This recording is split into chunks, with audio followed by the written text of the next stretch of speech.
कुंड निर्माण एवं उनके संस्कार की विधि और ग्रह शांति महात्म। सूत जी बोले, द्विजश्रेष्ठ, अब मैं यज्ञ कुंडों के निर्माण एवं उनके संस्कार की संक्षिप्त विधि बतला रहा हूं। कुंड 10 प्रकार के होते हैं। 1 चौकोर, 2 वृत्त, 3 पद्म, 4 अर्धचंद्र, 5 योनि की आकृति का, 6 चंद्राकार, 7 पंचकोण, 8 सप्तकोण, 9 अष्टकोण और 10 9 कोणों वाला। सबसे पहले भूमि का संशोधन कर भूमि पर पड़े हुए तृणकेश आदि हटा देने चाहिए। फिर उस भूमि पर भस्म और अंगारे घुमाकर भूमि शुद्धि करनी चाहिए। तदनंतर उस भूमि पर जल सिंचन कर बीजारोपण करें और 7 दिन के बाद कुंड निर्माण के लिए खनन करना चाहिए। तत्पश्चात अभिष्ट उपयुक्त 10 कुंडों में से किसी का निर्माण करना चाहिए। कुंड निर्माणार्थ विधिवत नाप जोक के लिए सूत्र का उपयोग करें। कामना भेद से कुंड भी अनेक आकार के होते हैं। कुंड के अनुरूप ही मेखला ही भी बनाई जाती है। यज्ञों में आहुतियों की संख्या का भी अलग अलग विधान है। विधि के प्रमाण के अनुसार आहुति देनी चाहिए। मान रहित हवन करने से कोई फल नहीं मिलता। अतः बुद्धिमान मनुष्य को मान का पूर्ण ज्ञान रखकर ही कुंड का विधिवत निर्माण कर यज्ञानुष्ठान करना चाहिए। जिस यज्ञ का जितना मान होता है उसी मान की ही योजना करनी चाहिए। 50 आहुतियों का मान सामान्य है। इसके बाद 100, 1000, अयुत, लक्ष और कोटि होम भी होते हैं। बड़े बड़े यज्ञ संपत्ति रहने पर हो सकते हैं या राजा महाराजा कर सकते हैं। मनुष्य अपने अपने प्राक्तन कर्म के अनुसार सुख दुख का उपभोग करता है तथा शुभाशुभ फल ग्रहों के अनुसार भोगता है। अतः शांति पुष्टि कर्म में ग्रहों की शांति प्रयत्न पूर्वक परम भक्ति से करनी चाहिए। दिव्य अंतरिक्ष और पृथ्वी संबंधी बड़े बड़े अभ्युत उत्पादों के होने पर शुभाशुभ फल देने वाली ग्रह शांति करनी चाहिए। इन अवसरों पर अयुत होम करना चाहिए। काम कर्म या शांति पुष्टि के लिए ग्रहों का भक्ति पूर्वक नित्य पूजन एवं हवन करना चाहिए। काली काल में ग्रहों के लिए लक्ष्य एवं कोटि होम का विधान है। गृहस्थ को अभिचारिक कर्म नहीं करने चाहिए। कुंड का शास्त्रानुसार संस्कार करना चाहिए। बिना संस्कार किए होम करने पर अर्थ हानि होती है। अतः संस्कार करके होम आदि क्रियाएं करनी चाहिए। कुंडों के स्थान का ओंकार पूर्वक अवेक्षण, कुश के जल से प्रोक्षण, त्रिशूलीकरण तथा सूत्र से आवेष्टित करना, कीलित करना, अग्निजिव्या की भावना करना तथा अग्न्याहरण आदि 18 संस्कार होते हैं। शूद्र के घर से अग्नि कभी न लाएं। स्त्री द्वारा भी अग्नि कभी नहीं मंगवानी चाहिए। शुद्ध एवं पवित्र व्यक्ति द्वारा ही अग्नि ग्रहण करना चाहिए। तदनंतर अग्नि का संस्कार करें और उसे अपने अभिमुख रखें। अग्नि बीज रम और शिव बीज शम से उसका प्रोक्षण करें और शिव शक्ति का ध्यान करें। इससे अभिष्ट सिद्धि की प्राप्ति होती है। उसके बाद वायु के सहारे अग्नि प्रज्वलित करें। देवी भगवती और भगवान का अर्धपाग्ध, आचमनीय आदि से पूजन करें। अग्नि पूजन में मंत्र का उपयोग करें। यज्ञदत्त मुनि ने अग्नि की 3 जिह्वाएं बतलाई हैं, हिरण्या, कनका तथा कृष्णा। समिधा भेद से जिन जिह्वा भेदों का वर्णन है उनका उन्हीं में विनियोग करना चाहिए। बहुरूपा, अतिरूपा और सात्विका, इनका योग कर्म में विनियोग होता है। आज होम में हिरण्या, त्रिमधु से हवन करने पर, कर्णिका शुद्ध क्षीर से हवन करने पर, रक्ता नैतिक कर्म में प्रभा, पुष्प होम में बहुरूपा, अन्न और पायस से हवन करने से कृष्णा, इक्षु होम से पद्मरागा, पद्म होम में सुवर्णा और लोहिता, बिल्व पत्र से हवन करने पर श्वेता, तिल होम में धूमनी, काष्ठ होम में करालिका, पितृ होम में लोहितास्या, देव होम में मनोजवा नाम की अग्निज्वाला कही गई है। जिन जिन समाधियों से हवन किया जाता है उन समाधियों में वैष्णावर नामक अग्निदेव स्थित रहते हैं। अग्नि के मुख से मंत्रोच्चारण पूर्वक आहुति पड़ने पर अग्नि देवता सभी प्रकार का अभ्युदय करते हैं। मुख के अतिरिक्त शेष स्थानों पर आहुति देने से अनिष्ट फल होता है। अग्नि की जिह्वाएं विशेष रूप से घृताहुति में हिरण्या एवं अन्यान्य आहुतियों में गणना, वक्रा, कृष्णाभा, सुप्रभा, बहुरूपा तथा अतिरूपिका नाम से प्रसिद्ध है। कुंड के उदर में अर्थात मध्य में आहुतियां देनी चाहिए, इधर उधर नहीं देनी चाहिए।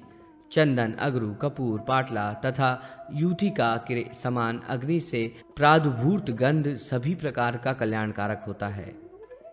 यदि अग्नि की ज्वाला छिन्न वृत्त रूप से उठती हो तो मृत्यु भय होता है और धन का क्षय होता है। अग्नि बुझ जाने तथा अत्यधिक धुआं होने पर भी महान अनिष्ट होता है।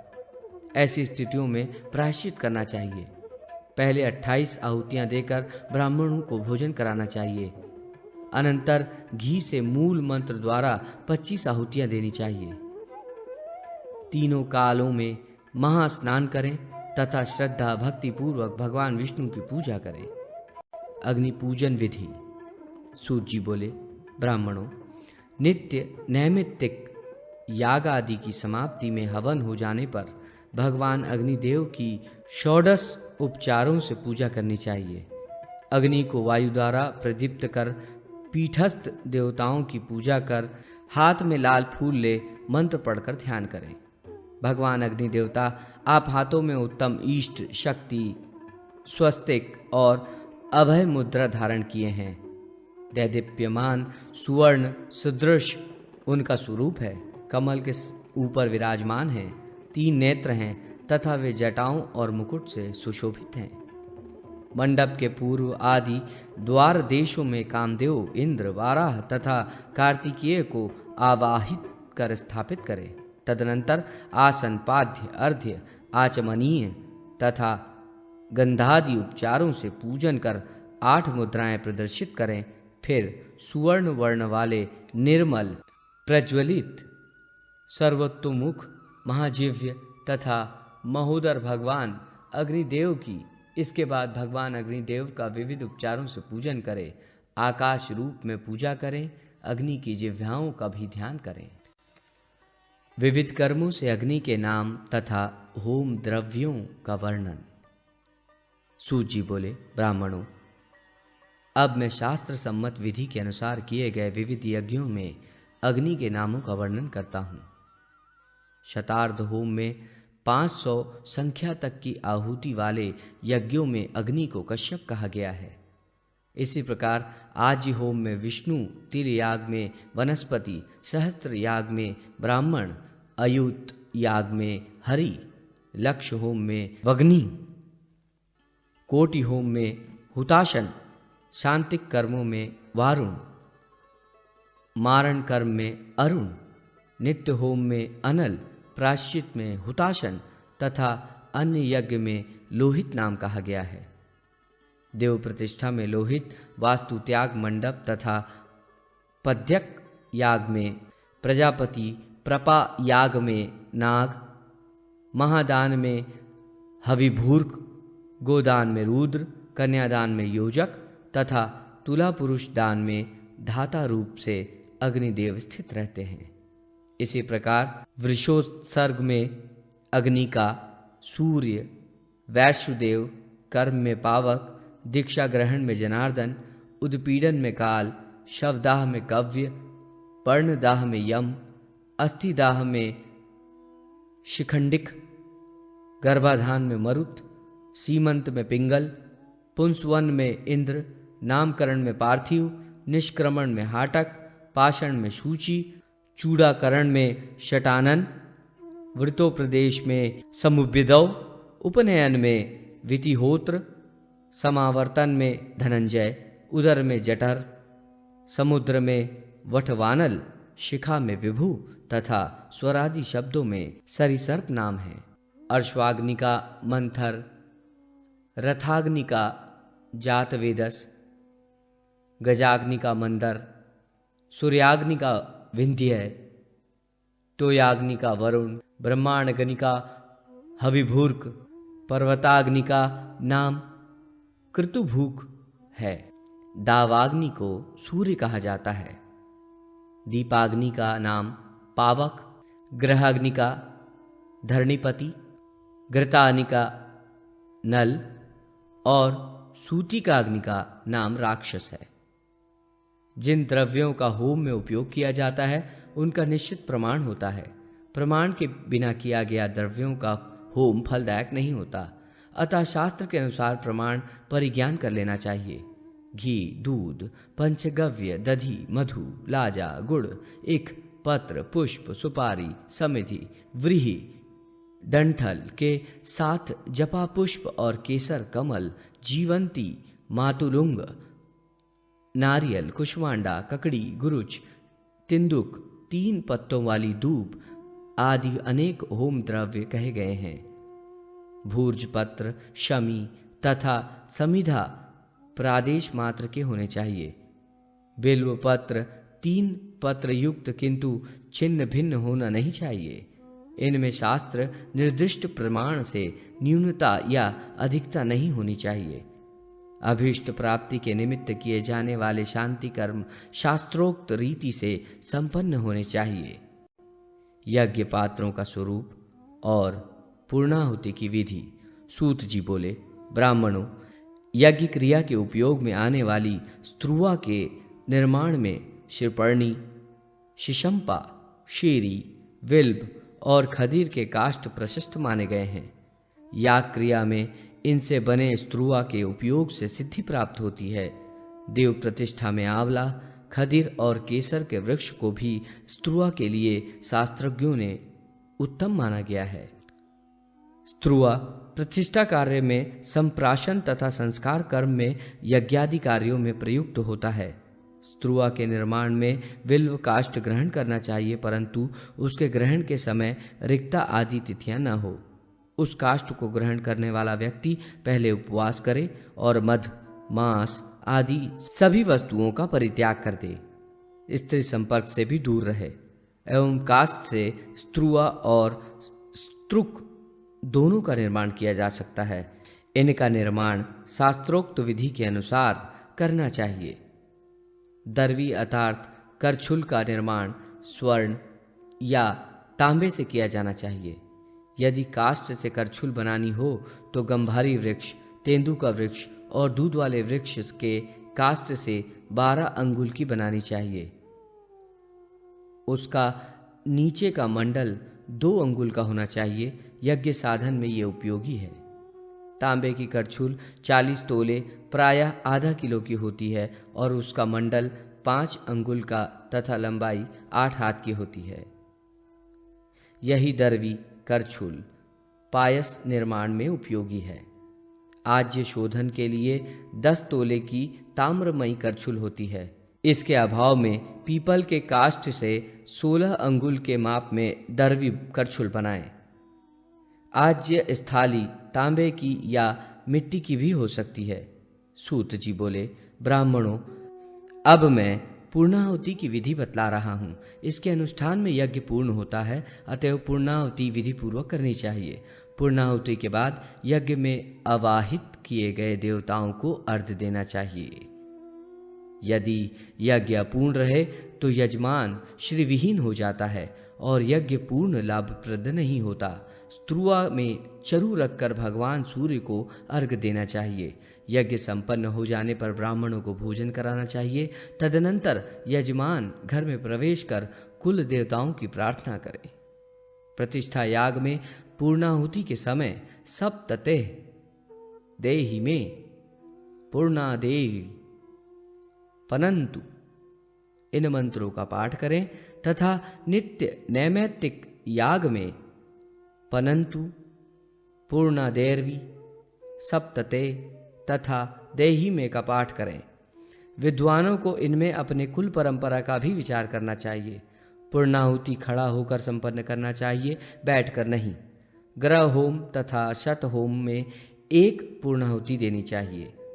सहस्त्र याग में 2 अयुत होम में 4, सहस्त्र पुष होम में 1, मृदु पुष होम में 1, शत ईक्षु होम में 2, गर्भाधान अन्नपाशन सीमंतोन्नयन संस्कारों में और प्रायश्चित्यादि कर्म तथा नैमित्तिक वैश्यदेव याग में 1 पूर्णाहुति देने का विधान है। मंत्रोच्चारण में ऋषि छंद, विनियोग आदि का प्रयोग करना चाहिए। यदि इनका प्रयोग न किया जाए तो फल प्राप्ति में न्यूनता होती है। सप्तते, इस ब्राह्मण मंत्र के कौंडिन्य ऋषि जगती छंद और अग्नि देवता हैं। देही में इस मंत्र के प्रजापिता ऋषि अनुशिष्टुप छंद और प्रजापति देवता हैं। पूर्णादेरवी इस मंत्र के सतकृतु ऋषि अनुष्टुप छंद एवं अग्नि देवता हैं। परंतु इस मंत्र के पवन ऋषि जगती छंद तथा देवता अग्नि हैं। इस रीति तत् मंत्रों के उच्चारण के समय ऋषि छंद एवं देवताओं का स्मरण करना चाहिए। जप काल के मंत्रों की संख्या अवश्य पूरी करनी चाहिए। निर्दिष्ट संख्या के बिना किया गया जप फलदायी नहीं होता। अयुत होम, लक्ष्य होम और कोटि होम में जिन ऋत्विक ब्राह्मणों का वर्ण किया जाए वे शांत एवं काम क्रोधित हों। ऋत्विजों की संख्या अभिष्ट होमानुसार करनी चाहिए। प्रयत्न पूर्वक उनकी पूजा कर एवं दक्षिणा प्रदान कर उन्हें संतुष्ट करना चाहिए। इस प्रकार विधि पूर्वक याग कर्म करने वाला व्यक्ति वसु, आदित्य और मरुद्गणों के द्वारा शिवलोक में पूजित होता है तथा उनके कल्पों तक वहां निवास कर अंत में मोक्ष प्राप्त करता है। जो किसी कामना के बिना अर्थात निष्काम भाव पूर्वक ईश्वरार्पण बुद्धि से लक्ष्य होम करता है वो अपने अभिष्ट को प्राप्त करता है और परम पद प्राप्त कर लेता है। पुत्रादि पुत्र, धनादि धन, भार्यादि भार्या और कुमारी शुभ पति को प्राप्त करती है। राज्य भ्रष्ट राज्य तथा लक्ष्मी की कामना करने वाला व्यक्ति अतुल ऐश्वर्य प्राप्त करता है। जो व्यक्ति निष्काम भाव पूर्वक कोटि होम करता है वो परब्रह्म को प्राप्त हो जाता है। ब्रह्मा ने स्वयं बतलाया है कि कोटि होम लक्ष्य होम से 100 गुना श्रेष्ठ है। ऋत्विज ब्राह्मणों के अभाव में आचार्य भी होता बन सकता है। आसनों में कुशासन प्रशस्त माना गया है। देवता पद्मासन पर स्थित रहते हैं और वास भी करते हैं, अतः पद्मासनस्थ होकर ही अर्चना करनी चाहिए। देवो भूत्वा देवान यजेत, इस न्याय के अनुसार पद्मासनस्थ देवताओं का अर्चन पद्मासनस्थ होकर ही करना चाहिए। यदि ऐसा न किया जाए तो संपूर्ण फल यक्षिणी हरण कर लेती है। प्रथम भाग संपूर्ण। ओम श्री परमात्मने नमः। मध्यम पर्व, द्वितीय भाग। यज्ञादि कर्मों के मंडल निर्माण तथा क्रौंचादि पक्षियों के दर्शन का फल। सूत जी ने कहा, ब्राह्मणगण, अब मैं आप लोगों से पुराणों के वर्णित मंडल निर्माण के विषय में कहूंगा। बुद्धिमान व्यक्ति हाथ से नाप कर मंडल का माप निश्चित करे, फिर उसे तदत्त स्थानों में विधि विहित लाल आदि रंग भरे। उनमें देवताओं के अस्त्र विशेष बाहर, मध्य और कोण में लिखकर प्रदर्शित करें। शंभु, गौरी, ब्रह्मा, राम और कृष्ण आदि का अनुक्रम से निर्देश करें। फिर सीमा रेखा को 1 अंगुल ऊंचा उन अर्ध भागों में युक्त करें। शिव और विष्णु के महाभाग में शंभु से प्रारंभ कर देवताओं की परिकल्पना और ध्यान करें। प्रतिष्ठा में राम पर्यंत, जलाशय में कृष्ण पर्यंत और दुर्गायाग में ब्रह्मादि की परिकल्पना करें। मंडल का निर्माण अधम ब्राह्मण एवं शूद्र न करे। सूत जी ने पुनः कहा, अब मैं क्रौंच का स्वरूप बतलाता हूँ। सभी शास्त्रों में उसका उल्लेख मिलता है जो गोपनीय है। ये क्रौंच महाक्रौंच, मध्य क्रौंच और कनिष्ठ क्रौंच भेद से 3 प्रकार का वर्णित है। इसका दर्शन सैकड़ों जन्मों में किए गए पापों को नष्ट करता है। मयूर, वृषभ, सिंह, क्रौंच और कपि को घर में, खेत में और वृक्ष पर भूल से भी देख लें तो उसको नमस्कार करें। ऐसा करने से दर्शक के सैकड़ों ब्रह्म हत्या जनित पाप नष्ट हो जाते हैं। उनके पोषण से कीर्ति मिलती है और दर्शन से धन तथा आयु बढ़ती है। मयूर ब्रह्मा का, वृषभ सदाशिव का तथा दुर्गा क्रौंच नारायण का, बाघ त्रिपुर सुंदरी लक्ष्मी का रूप है। स्नान कर यदि प्रतिदिन इनका दर्शन किया जाए तो ग्रह दोष मिट जाता है, इसलिए प्रयत्नपूर्वक इनका पोषण करना चाहिए। सभी यज्ञों में सर्वोत्भद्र मंडल सभी प्रकार की पुष्टि प्रदान करता है। सर्वशक्तिमान ईश्वर ने साधकों के हित के लिए उसका प्रकाश किया है। संपूर्ण स्मार्त यागों में सर्वतोभद्र मंडल का विशेष रूप से निर्माण किया जाता है और तत् स्थानों में तत् रंगों से पूरित किया जाता है। यज्ञादि कर्म में दक्षिणा का महात्म, विभिन्न कर्मों में पारिश्रमिक व्यवस्था और कलश स्थापन का वर्णन। सूत जी बोले, ब्राह्मणों, शास्त्र विहित यज्ञादि कार्य दक्षिणा रहित एवं परिणाम विहीन कभी नहीं करना चाहिए। ऐसा यज्ञ कभी सफल नहीं होता। जिस यज्ञ का जो माप बतलाया गया है उसी के अनुसार विधान करना चाहिए। मान रहित यज्ञ करने वाले व्यक्ति नरक में जाते हैं। आचार्य होता, ब्रह्मा तथा जितने भी सहयोगी हों वे सभी विधिज्ञ हो। 80 वराटों का एक पण होता है। 16 पणों का एक पुराण कहा जाता है। 7 पुराणों की एक रजत मुद्रा तथा 8 रजत मुद्राओं की एक स्वर्ण मुद्रा कही जाती है, जो यज्ञ आदि में दक्षिणा में दी जाती है। बड़े उद्यानों की प्रतिष्ठा यज्ञ में 2 स्वर्ण मुद्राएं, कुपोत्सर्ग में आधी स्वर्ण मुद्रा, निष्क, तुलसी एवं आमल की याग में 1 स्वर्ण मुद्रा निष्क दक्षिणा रूप में विहित है। लक्ष्य होम में 4 स्वर्ण मुद्रा, कोटि होम, देव प्रतिष्ठा तथा प्रसाद के उत्सर्ग में 18 स्वर्ण मुद्राएं दक्षिणा रूप में देने का विधान है। तड़ाक तथा पुष्करिणी याग में आधी आधी स्वर्ण मुद्रा देनी चाहिए। महादान, दीक्षा, वर्षोत्सर्ग तथा गया श्राद्ध में अपने विभव के अनुसार दक्षिणा देनी चाहिए। महाभारत के श्रवण में 80 रत्ती तथा ग्रह याग, प्रतिष्ठा कर्म, लक्ष्य होम, अयुत होम तथा कोटि होम में 100 रत्ती सुवर्ण देने चाहिए। इसी प्रकार शास्त्रों में निर्दिष्ट सत्पात्र व्यक्ति को ही दान देना चाहिए, अपात्र को कतई नहीं। यज्ञ होम में द्रव्य, काष्ठ, घृत आदि के लिए शास्त्र निर्दिष्ट विधि का ही अनुसरण करना चाहिए। यज्ञ, दान तथा व्रत आदि कर्मों में दक्षिणा तत्काल देनी ही चाहिए। बिना दक्षिणा के ये कार्य कभी नहीं करने चाहिए। ब्राह्मणों का जब वरण किया जाए तब उन्हें रत्न, सुवर्ण, चांदी आदि दक्षिणा रूप में देने चाहिए। वस्त्र एवं भूमि दान विहित है। अन्य दानों एवं यज्ञों में दक्षिणा एवं द्रव्यों में अलग अलग विधान है। विधान के अनुसार नियत दक्षिणा में असमर्थ होने पर यज्ञ कार्य की सिद्धि के लिए देव प्रतिमा, पुस्तक, रत्न, गाय, धान्य, तिल, रुद्राक्ष तथा फल एवं पुष्प आदि भी दिए जा सकते हैं। सूत जी पुनः बोले, ब्राह्मणों, मैं पूर्ण पात्र का स्वरूप बतलाता हूं, उसे सुने। काम्य होम में 1 मुष्टि के पूर्ण पात्र का विधान है। 8 मुट्ठी अन्न को 1 कुंजिका कहते हैं। इसी प्रमाण से पूर्ण पात्रों का निर्माण करना चाहिए। उन पात्रों को अलग कर द्वार प्रवेश में स्थापित करें। कुंड और कुमंडलों के निर्माण के पारिश्रमिक इस प्रकार हैं।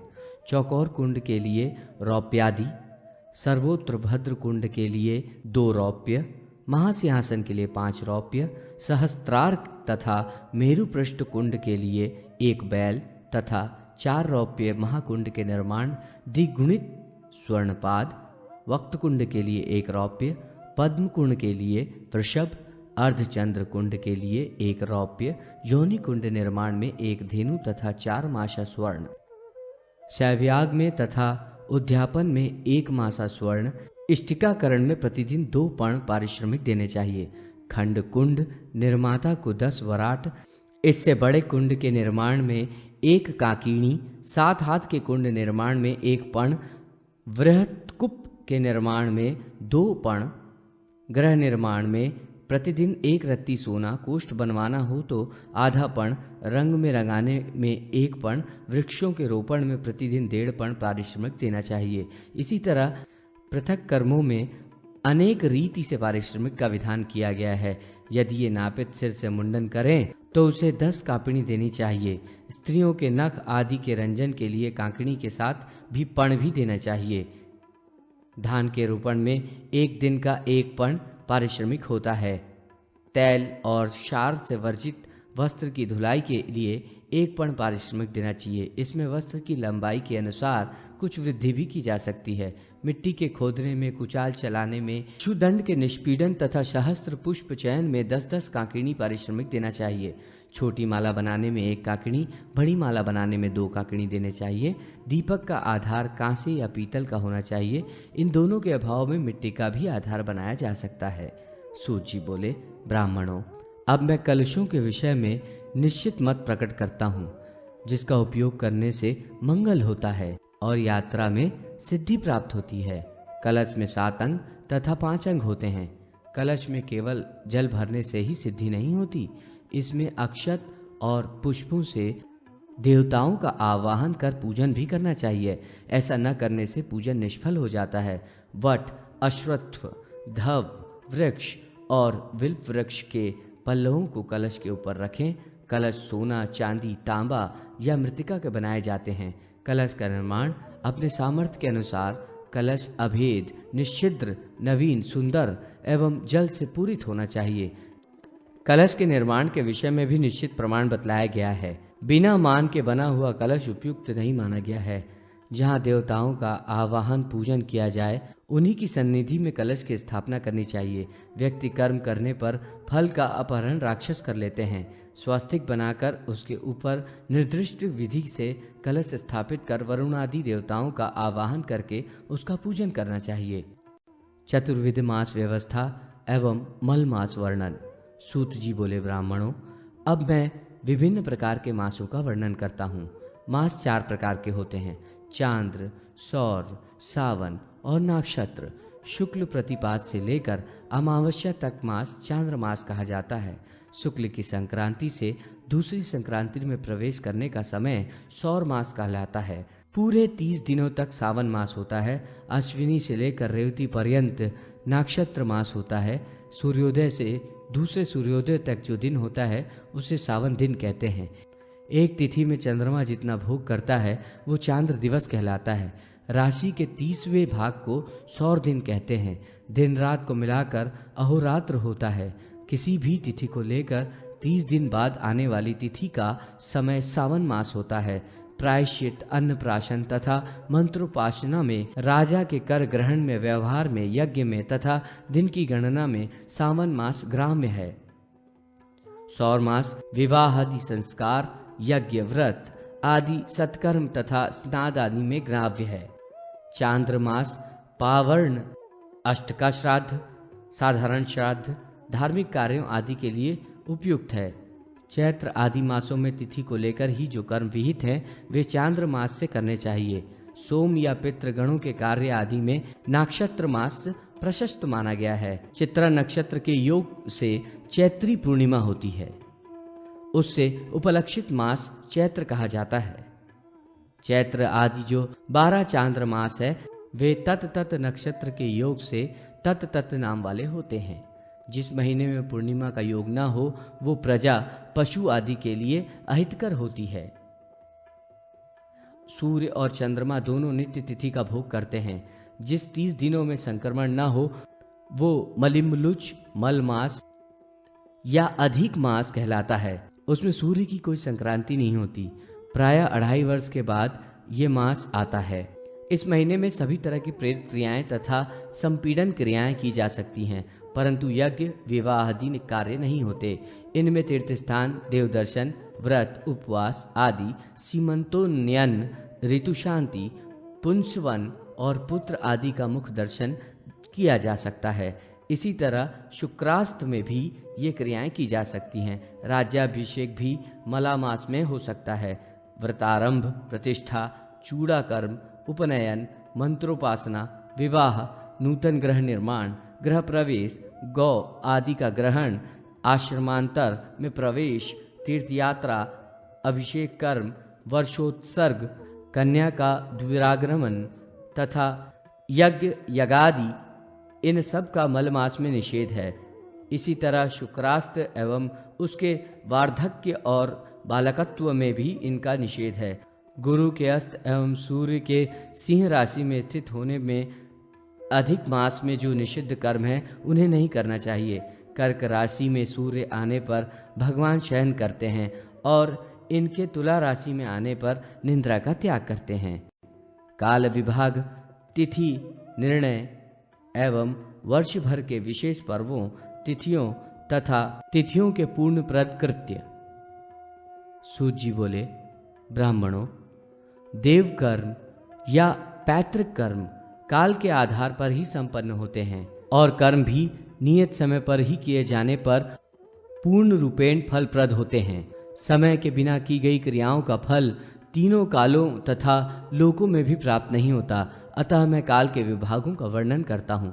यद्यपि काल अमृत रूप में एक तथा भगवान का ही एक अन्यतम स्वरूप है, तथापि उपाधियों के भेद से ये दीर्घ, लघु आदि अनेक रूपों में विभक्त है। तिथि, नक्षत्र, वार तथा राशि का संबंध आदि जो कुछ है वे सभी काल के ही अंग हैं और पक्ष, मास आदि रूप में वर्षांतरों में भी आते जाते रहते हैं तथा वे ही सब कर्मों के साधन हैं। समय के बिना कोई भी स्वतंत्र रूप से कर्म करने में समर्थ नहीं है।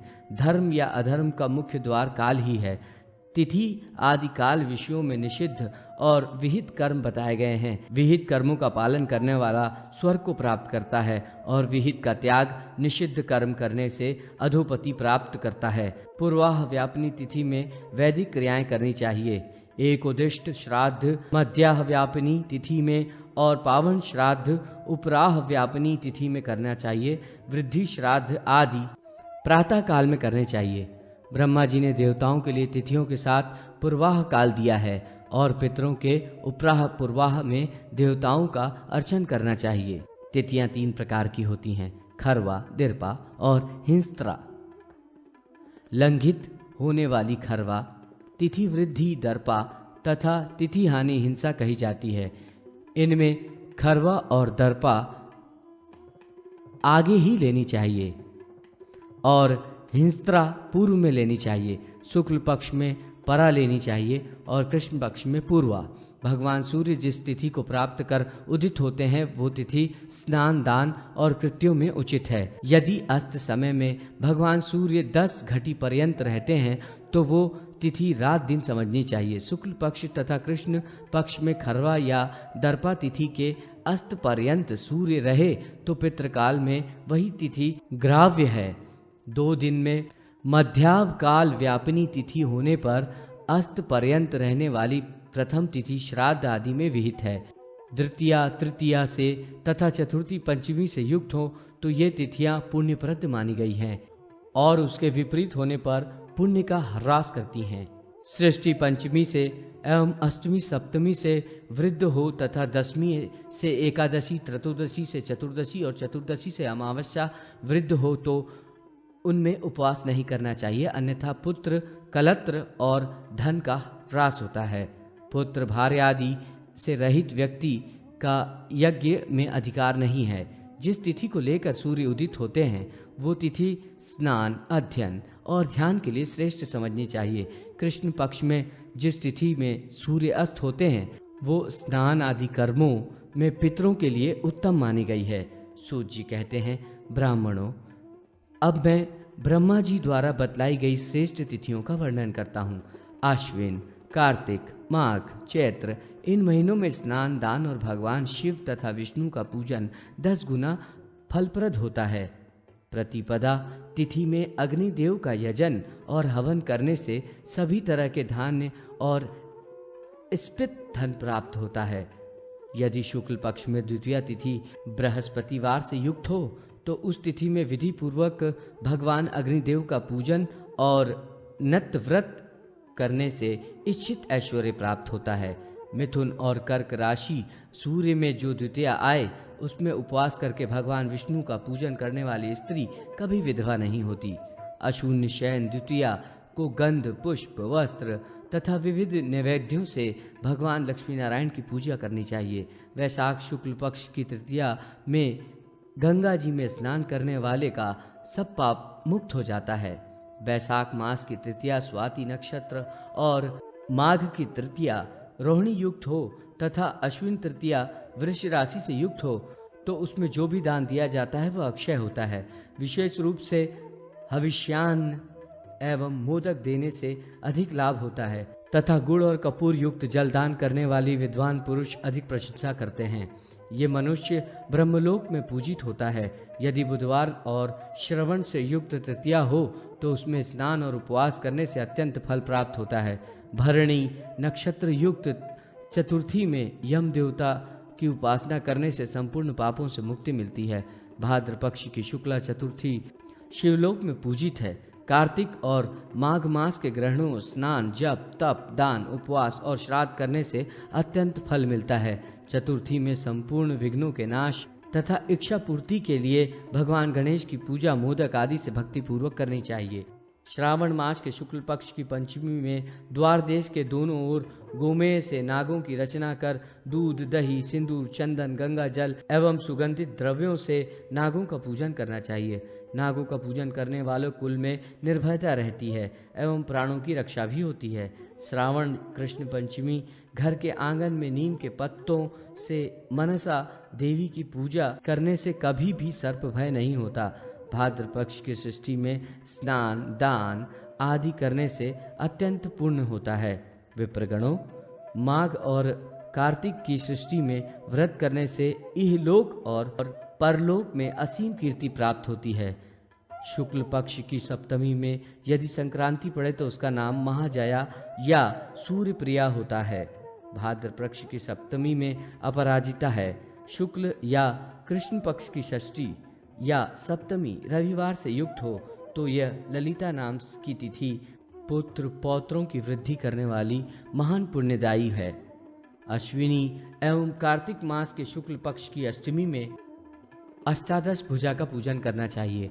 आषाढ़ और श्रावण मास के शुक्ल पक्ष की अष्टमी में चंडिका देवी का प्रातःकाल स्नान करके अत्यंत भक्ति पूर्वक पूजन कर रात्रि में अभिषेक करना चाहिए। चैत्र मास के शुक्ल पक्ष की अष्टमी में अशोक पुष्प से मृणमयी भगवती देवी की अर्चन करने से संपूर्ण शोक निवृत्त हो जाते हैं। श्रावण मास में अथवा सिंह संक्रांति से रोहिणी युक्त अष्टमी हो तो उसकी अत्यंत प्रशंसा की गई है। प्रति मास की नवमी में देवी की पूजा करनी चाहिए। कार्तिक मास के शुक्ल पक्ष की दशमी को सूक्ष्म आहार पूर्वक रहने वाले ब्रह्मलोक में जाते हैं। ज्येष्ठ मास के शुक्ल पक्ष की दशमी गंगा दशहरा कहलाती है। अश्विनी की दशमी विजयादशमी और कार्तिक की दशमी महापुण्य कहलाती है। एकादशी व्रत करने से संपूर्ण पाप नष्ट हो जाते हैं। इस व्रत में दशमी को जितेंद्रिय होकर एक ही बार भोजन करना चाहिए। दूसरे दिन एकादशी में उपवास कर द्वादशी में पारणा करनी चाहिए। द्वादशी तिथि द्वादश पापों का हरण करती है। चैत्र मास के शुक्ल पक्ष की त्रयोदशी में अनेक पुष्पादि सामग्रियों से कामदेव की पूजा करें। इसे अनंग त्रयोदशी कहा जाता है। चैत्र मास के कृष्ण पक्ष की अष्टमी शनिवार या शतभिषा नक्षत्र से युक्त हो तो गंगा स्नान करने से सैकड़ों सूर्य ग्रहण का फल प्राप्त होता है। इस मास के कृष्ण पक्ष की त्रयोदशी यदि शनिवार या शतभिषा से युक्त हो तो ये महावारुणी पर्व कहलाता है। इसमें किया गया स्नान, दान एवं श्राद्ध अक्षय होता है। चैत्र मास के शुक्ल पक्ष की चतुर्दशी दंभभंजनी कही जाती है। इस दिन धतूरे की जड़ में कामदेव का अर्चन करना चाहिए। इससे उत्तम स्थान प्राप्त होता है। अत्यंत चतुर्दशी का व्रत संपूर्ण पापों का नाश करने वाला है। इसे भक्ति पूर्वक करने से मनुष्य अनंत सुख प्राप्त करता है। प्रेत चतुर्दशी यम चतुर्दशी को तपस्वी ब्राह्मणों को भोजन और दान देने से मनुष्य यमलोक में नहीं जाता। फाल्गुन मास के कृष्ण पक्ष की चतुर्दशी शिवरात्रि के नाम से प्रसिद्ध है और ये संपूर्ण अभिलाषाओं की पूर्ति करने वाली है। इस दिन चारों पहरों में स्नान करके भक्ति पूर्वक शिव जी की आराधना करनी चाहिए। चैत्र मास की पूर्णिमा चित्रा नक्षत्र तथा गुरुवार से युक्त हो तो वो महाचैत्री कहलाती है। यह अत्यंत पुण्य प्रदान करने वाली है। इसी प्रकार विशाखादि नक्षत्र से युक्त वैसाखी, महाज्येष्ठी आदि 12 पूर्णिमाएं होती है। इनमें किए गए स्नान, दान, जप, नियम आदि सत्कर्म अक्षय होते हैं और व्रती के पितर संतृप्त होकर अक्षय विष्णुलोक को प्राप्त करते हैं। हरिद्वार में महावैसाखी का पर्व विशेष पुण्य दान प्रदान करता है। इसी प्रकार शालग्राम क्षेत्र में महाचैत्री, पुरुषोत्तम क्षेत्र में महाज्येष्ठी, शंखल क्षेत्र में महाषाठी केदार क्षेत्र में महाश्रावणी, बद्रिका क्षेत्र में महाभाद्री, पुष्कर तथा कान्यकुब्ज में महाकीर्तिकी, अयोध्या में महामार्गशीर्षी तथा महापौषी, प्रयाग में महामाघी तथा नैमिषारण्य में महाफाल्गुनी पूर्णिमा विशेष फल देने वाली है। इन पूर्वों में जो भी शुभाशुभ किए जाते हैं वे अक्षय हो जाते हैं। अश्विनी की पूर्णिमा कौमुदी कही जाती है। इसमें चंद्रोदय काल में विधि पूर्वक लक्ष्मी की पूजा करनी चाहिए। प्रत्येक अमावस्या को तर्पण और श्राद्ध कर्म अवश्य करना चाहिए। कार्तिक मास के कृष्ण पक्ष की अमावस्या के प्रदोष के समय लक्ष्मी का सविधि पूजन कर उनकी प्रीति के लिए दीपों को प्रज्वलित करना चाहिए। नदी तीर, पर्वत, गोष्ठ, शमशान, वृक्ष मूल, चौराहा, अपने घर में और चत्वर में दीपों को सजाना चाहिए। गोत्र प्रवर आदि के ज्ञान की आवश्यकता। सूत जी कहते हैं, ब्राह्मणों, गोत्र प्रवर की परंपरा को जानना अत्यंत आवश्यक है। इसलिए अपने अपने गोत्र या प्रवर को पिता, आचार्य तथा शास्त्र द्वारा जानना चाहिए। गोत्र प्रवर को जाने बिना किया गया कर्म विपरीत फलदायी होता है। कश्यप, वशिष्ठ, विश्वामित्र, अग्निरश, चमन, मौकोन्य, वत्स, कात्यायन, आगस्त्य आदि अनेक गोत्र प्रवर्तक ऋषि हैं। गोत्रों के में 1, 2, 3, 5 आदि प्रवर होते हैं। समान गोत्र में विवाह आदि संबंधों का निषेध है। अपने गोत्र प्रवरादि का ज्ञान शास्त्रांतरों से कर लेना चाहिए। वास्तव में देखा जाए तो सारा जगत महामुनि कश्यप से उत्पन्न हुआ है। अतः जिन्हें अपने गोत्र और प्रवर का ज्ञान नहीं है उन्हें अपने पिताजी से ज्ञात कर लेना चाहिए।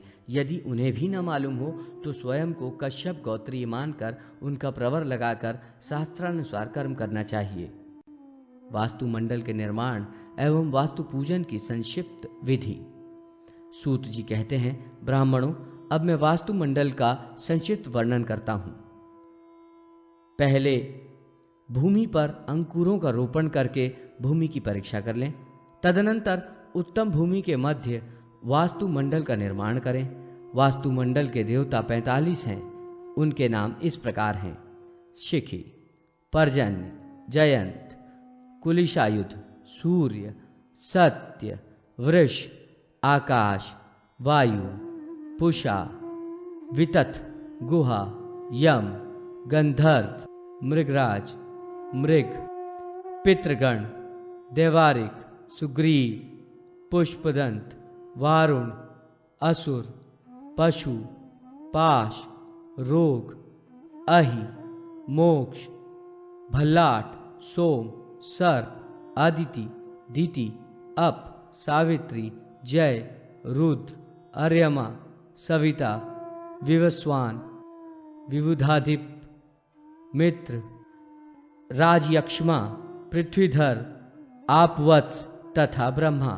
इन 45 देवताओं के साथ ही वास्तुमंडल के बाहर ईशान कोण में चरकी, अग्निकोण में विदारी, नैऋत्य कोण में पूतना तथा वायव्य कोण में पाप राक्षसी की स्थापना करनी चाहिए। मंडल के पूर्व दिशा में स्कंद, दक्षिण में अर्यमा, पश्चिम में जृंभक तथा उत्तर में पिलिपिक्ष की स्थापना करनी चाहिए। इस प्रकार का वास्तुमंडल में 53 देवी देवताओं की स्थापना होती है।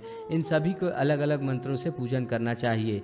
मंडल के बाहर की पूर्वाधि 10 दिशाओं में 10 दिक्पाल देवताओं इंद्र, अग्नि, यम, निकृति, वरुण, वायु, कुबेर, ईशान, ब्रह्मा तथा अनंत भी यथास्थान पूजा कर उन्हें बलि निवेदित करनी चाहिए। वास्तुमंडल की रेखाएं श्वेत वर्ण तथा मध्य में कमल लाल वर्ण से अनुरंजित करना चाहिए। शिखी आदि 45 देवताओं के कोष्ठ को और रक्त आदि रंगों से अनुरंजित करना चाहिए। ग्रह, देव मंदिर, महाकूप आदि निर्माण में तथा देव प्रतिष्ठा आदि के वास्तुमंडल में निर्माण कर वास्तुमंडलस्थ देवताओं का आवाहन कर उनका पूजन करना चाहिए। पवित्र स्थान पर लिपि पूती 1.5 हाथ के प्रमाण की भूमि पर पूर्व से पश्चिम तथा उत्तर से दक्षिण 10-10 रेखाएं खींचें। इससे 81 कोष्ठक के वास्तुपद चक्र का निर्माण होगा। इसी प्रकार की 9-9 रेखाएं खींचने से 64 पद का वास्तु चक्र बनता है। वास्तुमंडल में जिन देवताओं का उल्लेख किया गया है उनका ध्यान और पूजन अलग अलग मंत्र से किया जाता है। उल्लेखित देवताओं की दृष्टि के लिए विधि के अनुसार स्थापना तथा पूजा करके हवन कार्य संपन्न करना चाहिए। तदनंतर ब्राह्मणों को सुवर्ण आदि दक्षिणा देकर उन्हें संतुष्ट करना चाहिए। वास्तु यागादि में एक विस्तृत मंडल के अंतर्गत योनि तथा मेखलाओं से समन्वित एक कुंड तथा वास्तु वेदी का विधि अनुसार निर्माण करना चाहिए। मंडल के ईशान कोण में कलश स्थापित कर गणेश जी एवं कुंड के मध्य में विष्णु, दिक्पाल और ब्रह्मा आदि तदत्त मंत्रों से पूजन करना चाहिए। प्राणायाम करके भूत शुद्धि करें। तदनंतर वास्तु पुरुष का ध्यान इस प्रकार करना चाहिए। वास्तु देवता श्वेत वर्ग के 4 भुजा वाले शांत स्वरूप और कुंडलों से अलंकृत हैं। हाथ में पुस्तक, अक्षमाला, वरद एवं अभय मुद्रा धारण किए हुए हैं। पितरों और वैष्णवावर से युक्त हैं और कुटिल भ्रू से सुशोभित हैं। उनका मुख भयंकर है, हाथ जानु पर्यंत लंबे हैं। ऐसे वास्तु पुरुष का विधि के अनुसार पूजन कर उन्हें स्नान कराएं। वास्तुष्पते ये वास्तु देवता के पूजन का मुख्य मंत्र है। पूजा की जितनी सामग्री है उसे प्रोक्षण द्वारा शुद्ध कर लें। आसन की शुद्धि कर गणेश, सूर्य, इंद्र और आधार शक्ति स्वरूप पृथ्वी तथा ब्रह्मा का पूजन करें। तदनंतर हाथ में श्वेत चंदन युक्त श्वेत पुष्प लेकर विष्णु रूप वास्तु पुरुष का ध्यान कर उन्हें आसन, पाद्य, अर्घ्य, मधुपर्क आदि प्रदान करें और विविध उपचार से उनकी पूजा करें। विद्वान ब्राह्मण को चाहिए कि कुंड और वास्तुवेदी के मध्य कलश की स्थापना करें। कलश में पर्वत के शिखर, गजशाला, वाल्मीकि, नंदी संयम, राजद्वार, चौराहे तथा कुश के मूल की 7 प्रकार की मिट्टी छोड़ें। साथ ही उसमें इंद्रवल्ली, विष्णुक्रांता, अमृति, त्रपुष, मालती, चंपक तथा उर्वारुक इन वनस्पतियों को छोड़ें। पारिभद्र के पत्रों से कलश के कंठ का परिवेष्टन करें और कलश के मुख में कणाकार रूप में 5 पल्लवों की स्थापना करें और ऊपर श्रीफल, बीजपुर, नारिकेल, दाडिम, धात्री तथा जम्बू फल रखें। कलश में सुवर्णादि 5 रत्न छोड़ें। गंध पुष्पादि पंचोपचारों से कलश का पूजन करें। कलश में वरुण का आवाहन करें। कलश का स्पर्श करते हुए उन्हें समस्त समुद्रों, तीर्थों, गंगा आदि नदियों तथा पवित्र जलाशयों आदि में पवित्र जल की भावना कर उनका आवाहन करें। कलश स्थापन के अनंतर तिल, चावल, मध्वाज्य तथा दही, दूध आदि से यथाविधि वास्तु होम करें। वास्तु हवन के समय वास्तु देवता के मंत्र का जप करें।